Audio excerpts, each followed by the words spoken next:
चलिए चल रही है।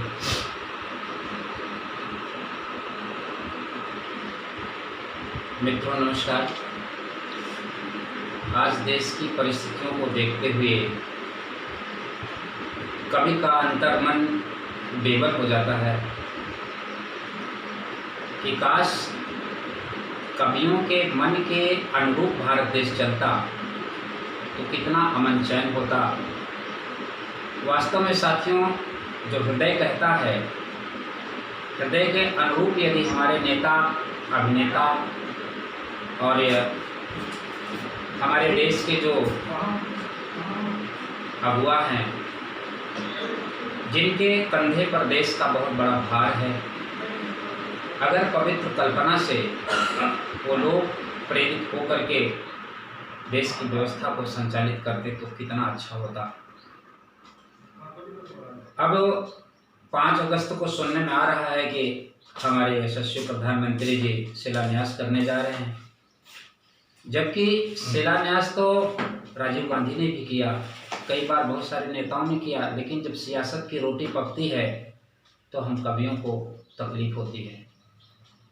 संतों के वीडियो आ रहे हैं कि शुभ मुहूर्त नहीं है, जो भी हो, लेकिन मैं तो कहता हूँ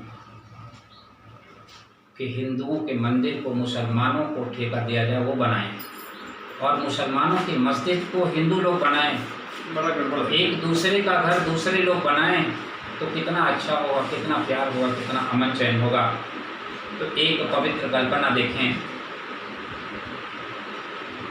काश मेरे भी मन का, काश मेरे भी मन का आज हिंदुस्तान हो जाता, काश मेरे भी मन का आज हिंदुस्तान हो जाता, काश मेरे भी मन का आज हिंदुस्तान हो जाता। मेरी गीता तेरी होती, मेरी गीता तेरी होती, मेरा कुरान हो जाता, मेरी गीता तेरी होती, मेरा कुरान हो जाता, काश मेरे मन का हिंदुस्तान हो जाता।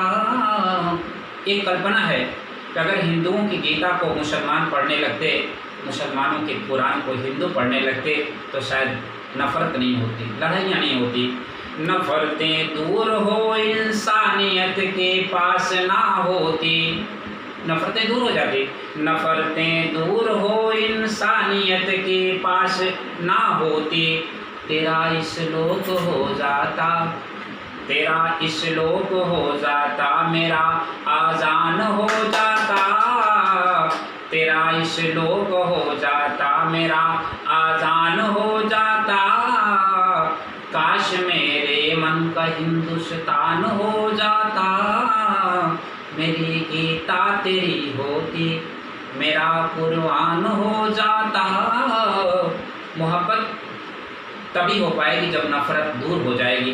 कहते हैं एक पात्र में 2 चीज़ें नहीं रहती है, या तो नफरत ही रहती है या तो कोई मोहब्बत ही रहती है। तो देखें एक दूसरे का दर्द कैसे अनुभूत करेंगे। मुझे अगर दर्द होता तो दवाई काश तुम खाते।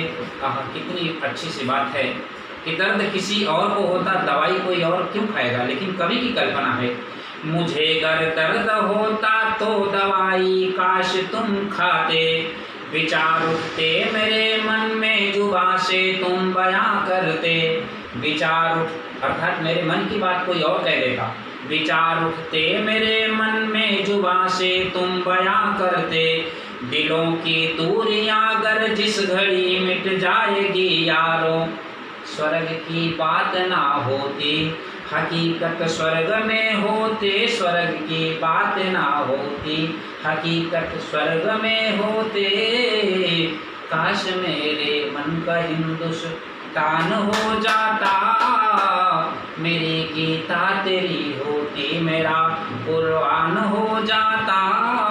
और कल्पनाएं हैं कि हम हिंदू, मुस्लिम, सिख, ईसाई, ये बहुत सारी ऐसी जातियां हैं, ऐसे पंथ पनप रहे हैं हमारे देश में, लेकिन सबका कहीं ना कहीं एक उद्देश्य है, मोहब्बत को फैलाना, नफ़रत को दूर करना।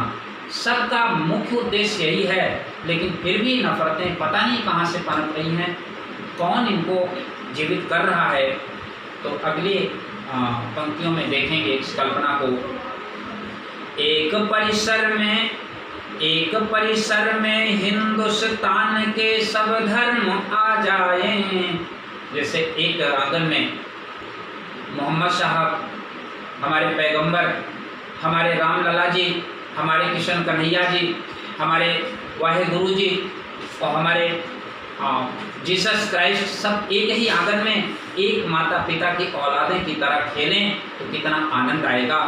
एक आंगन में हिंदुस्तान के सब धर्म आ जाएं, एक आंगन में हिंदुस्तान के सब धर्म आ जाएं, एक दूजे का कर सम्मान नित गुणगान हम गाएं, एक दूजे का कर सम्मान नित गुणगान हम गाएं। मणि कहता कि मन को एक सूत्र में बांधो। ये कवि कह रहा है कि जो मन रूपी मन के सबके अंदर हैं उनको एक धागे में, एक सूत्र में, एक विचारधारा में पिरोया जाए तो क्या आनंद होगा। मणि कहता कि मन को एक सूत्र में बांधो, गुरबाणी और बाइबिल भी तो अपनी शान हो जाए, गुरबाणी और बाइबिल भी तो अपनी शान हो जाए। काश मेरे मन का हिंदुस्तान हो जाए, मेरी गीता तेरी हो मेरा कुर्बान हो जाए, मेरी गीता तेरी हो और मेरा कुर्बान हो जाए। धन्यवाद। बहुत सुंदर।